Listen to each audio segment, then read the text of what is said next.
Welcome back to Marianne at CTO News Thursday, your go-to podcast for understanding AI regulations and its impact on businesses.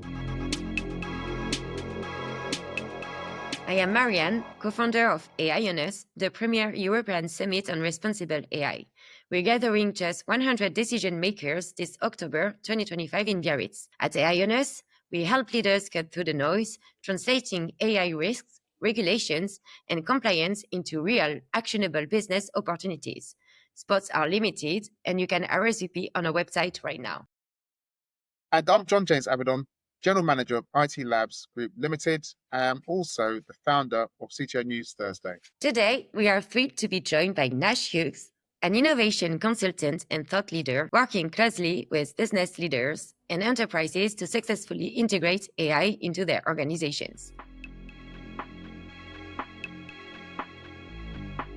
But before diving in, can you share a little bit about your journey and the typology of enterprises you've been working with to give a little bit of context to our audience? Yes, thank you for having me. Hello, Marianne. Hello, John. For the past 8 years now, I've been doing the same thing. I've been trying to accelerate innovative projects and to transform organizations. During the past 3 years, it has been a huge moment for us because basically AI happens. So now my job is exactly the same, but it's backed with AI solutions. I haven't changed the typology of customers I'm working with. I'm still working from, solo entrepreneurs to Fortune 500 companies. So it depends on the problem they have. If I'm useful, I'm here. If I'm not useful, I go somewhere else. Well, welcome to the show, Nash. AI adoption is a huge challenge. And this episode, we will explore why so many business leaders struggle with AI adoption, how fear and lack of education slows down AI integration, and best practice for executives integrating AI, even if AI isn't their core business. So let's jump in. You work hand in hand with business leaders daily. What are the biggest challenges you see when it comes to AI adoption? There are many, actually. I'd say the main problems with AI is almost nobody knows what tomorrow is going to be like because it's a very fast changing environment. Well, no one can say today I'm an expert. I think there are several experts in many different specialties within the AI spectrum, but even me and even what we do, and we've been doing that for 3 years, and I'm not only talking about Gen AI. We can't say that we are gurus or experts or whatever. We learn as fast as we can, and we learn to follow that market. So I think the first thing we struggle with, and the companies struggle with, is this speed, actually. The second thing is that people are afraid of what they don't know, and sometimes they prefer to say that something that's too new, too different from what they know, it's better if we don't get involved with it, or if we just kill it. I feel that we've passed that time, but I think in France we're still having that kind of reactions within companies, whatever the size. Well, maybe there's also the fact that people are trying stuff and are disappointed, so they feel that because they tried 2 or 3 minutes of prompting and AI didn't deliver, that AI is useless. And then maybe there's also the technical thing. People just see that as a technical issue, and it can bring other questions such as security, cyber attacks, or whatever. These are things that people are not really at ease with. There are many things that companies struggle with the adoption of AI today.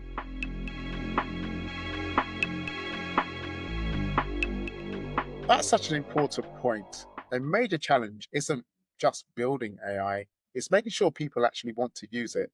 Well, 2 years ago, when we thought that AI was magical, because we thought that AI was magical, we thought that we could come, and I'm saying we because I'm working with a little team here in Paris, but we thought that we could come to our customers like in Harry Potter with a movement of a wand, making everything happen and everything possible. There are 2 things that we completely forgot back then. First thing was related to the quality of the data. That's another subject.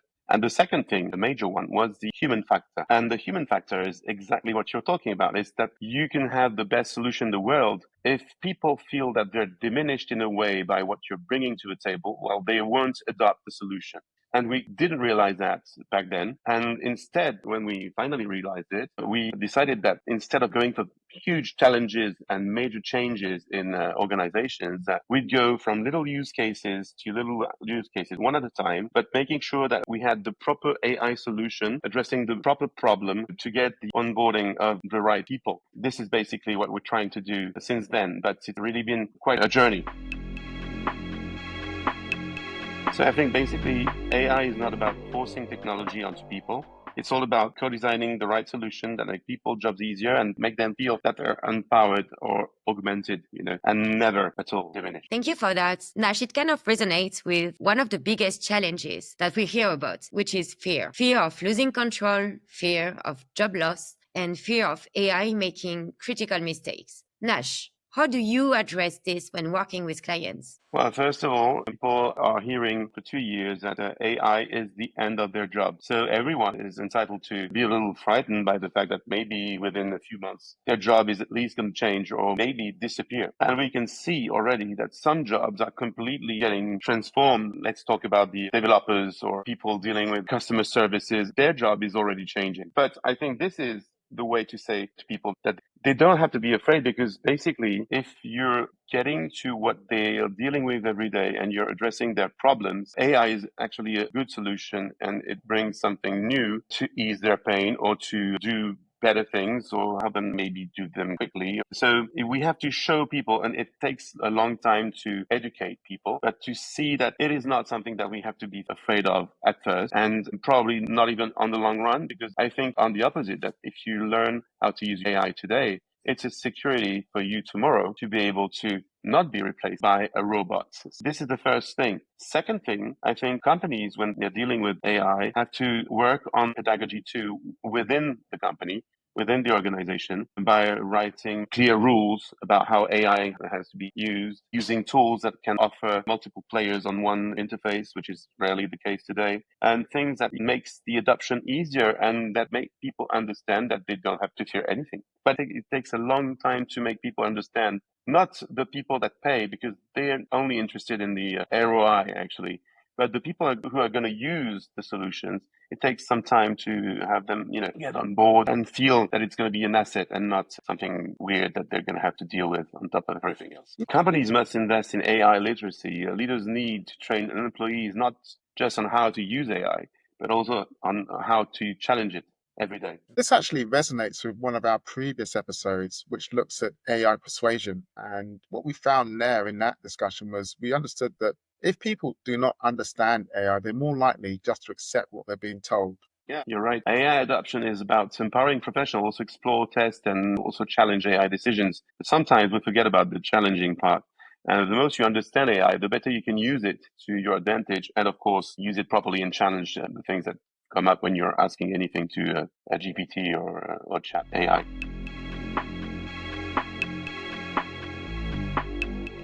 Nash, when you were saying that 3 years ago, you realized that you had to co-design a solution for clients and potentially not coming with major changes for their business transformation. Can you actually take a concrete example, share a past experience with any clients you work with? Yeah, I have an anecdote. It happened 2 years ago. So we were dealing with this nuclear plant company. And of course, they have this request for proposal to answer to on a regular basis. And there are 7 guys dealing with that thing on a yearly basis. And we wanted to help them go quicker, maybe have them do something else with their time. Something like 600 pages. Millions of data, several people in the company, takes them 6 months to deal with that. And it seems to be a burden. So we come up with a solution and we show them within 2 hours that we can deal with that. Of course, not on accurate data and sensitive material, because we couldn't do that at that time without the proper security and cyber protections, of course. But we showed them with existing data on the web, with pre-existing biddings, from years before, that we could do the work within 2 hours. And of course, it was kind of a thing that we had to do shadow AI, because we couldn't do that proof of concept. We couldn't do that with the IT team in the game. Otherwise, it would have taken another 6 months to get authorized. And remember, it was 2 years ago. We didn't have all the good AI tools that we have today. And everyone was pretty okay with that. But we felt some of them were kind of reluctant to dive into AI, and we didn't really get that, really why. And 2 weeks later, we had a no-go for this POC because someone had told the IT team that we were using shadow AI to prove our point. And it was somebody of the team, because this guy felt completely useless if we showed anybody that his job could be done by a machine in a few hours instead of a few months. And of course, it wasn't really that, because and we know now that AI is producing so much data, so many things to read and to verify and check, etc., that it's not really divided by this amount of time. But he felt that we were just like cutting his arms, his legs, and he was useless. At that time, we couldn't understand at all, because we were saying, okay, this guy is not happy on his everyday life with what he's doing. And we offer him a solution, but he doesn't want it. And we couldn't figure out why. And now, of course, we understand that he didn't feel that we were putting a tool to empower him and make him feel better about what he's doing. It was completely the opposite. So this is kind of the things that made us, realize that we had to take human factor first. It's really important to understand if the problem that we see is the same that the guy is actually facing on an everyday basis.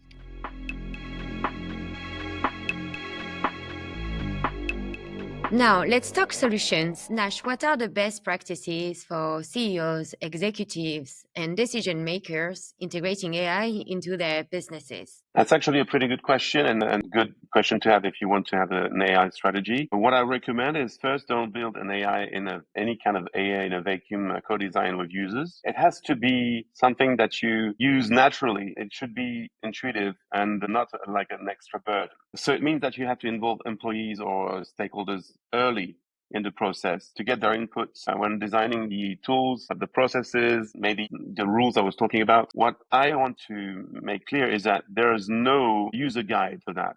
It depends on how useful AI is going to be for each company. These are the points that I would, stress mainly. Then, of course, you have to make sure that people understand what it's about. It means a lot of educating, practicing, testing and learning. And as we were saying at the beginning, it's changing so fast that the quicker people understand how it works, the better. Because basically what we do on an everyday basis with our customers is that we want them to be prepared to change tools. So we don't want to have them, hanging on one technical solutions and not being able to move to another tool if this tool appears to be better, for instance. So AI is always working the same way. If you use ChatGPT, maybe tomorrow you'll use Llama and then 2 days later Claude, but it's the same way of thinking, the way of understanding. So educate people that are going to use the tools as much as you can.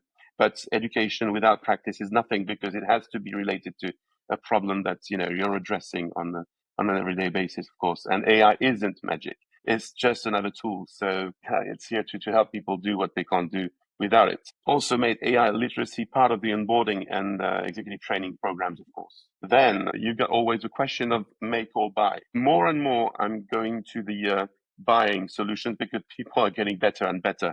But you still have issues of confidentiality or sensitive data. For these guys, like in energy or in pharmaceutical stuff like that, they don't want their data to be on any kind of internet or whatever. So it's always better to build solutions for them right now, but it costs a lot of money. And of course, it's going to be dated. This, again, is depending on the problem and the typology of customers you're dealing with, or companies that are facing these issues. So it's better to build an AI internally or use a third-party tool. This is really a question to address regarding the other priority of other business units in your companies, whether it's cyber or maybe legal, but they have their word to say. They have to be at the table. And if AI is your core business, investing in custom AI models, it might be worth it. If AI is just one part of your workflow, when it's often better to use third-party tools. And as I said, more tools are coming to the market. They're getting cheaper and they're getting better every day. And of course, be selective with AI vendors. Not AI tools are safe or reliable. Benchmark is mandatory. You have to be really, really sure of what you're dealing with, using. You have to be careful of free versions. You have to be careful of the contracts you sign, and always prefer to go to API solutions when you can. Always ask yourself, where does that data come from, or where does my data go? Can I trust this AI decision-making process, etc.? That's such a critical point you've made, Nash. Not all AI is created equal. leaders need to choose tools that align with their business strategy and values. Yeah, and that also resonates with the concept of vendor lock-in that we also tackled in our last episode with Jakub Swamash, avoiding the situation basically where you can't develop a dependence on a specific vendor. So if you're an executive wondering how to integrate AI, the key takeaways are co-design solution with real users, educate your workforce to build trust, and decide whether to build or buy AI. Vet third-party AI tools carefully. Because as the Article 5 of the EU AI Act says, whether you develop or deploy AI, you're also responsible. Yes, absolutely.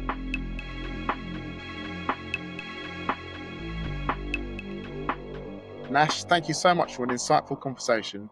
AI adoption isn't just a tech problem, it's a people problem. Exactly. And if there is one takeaway from this episode, it's this. AI should empower people, not work against them. What about you? Are you facing AI adoption challenges? We would love to hear from you. And if you have any insights, struggles, or solutions, reach out to us. Sharing your experience might help others navigate AI adoption too. Thanks for listening to AI Honest And CTO News Thursday. Don't forget to subscribe to our channel. See you next time.